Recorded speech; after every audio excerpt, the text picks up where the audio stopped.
多久？这个吃了有半个月了。半个月，晚上开始来。反反复复。他反复咳嗽，咳了半个多月了，然后有点鼻塞、流鼻涕，咳嗽的时候带一点痰。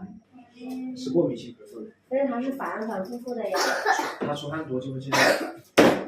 出汗多就什么意思嘞？就出汗多，毛孔处于张开的状态，就容易受风，就反复咳嗽。就成为过敏性咳嗽，过敏性体质。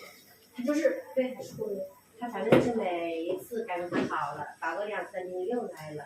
其实从中医的角度出发，这类咳嗽并不难，它主要是太阳膀胱寒水所导致的出汗比较多，也就是体虚咳嗽。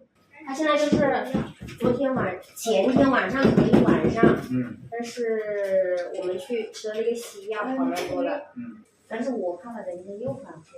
他的话，我用的是桂枝汤打底，桂枝汤既可以调和营卫，又可以调和阴阳，然后加一点补气、调理脾胃、运化中焦的一些中药，比如说陈皮、黄芪、白术、茯苓等等，把脾胃功能一键运好，然后气机升降，顺畅之后，孩子咳嗽自然就能止住。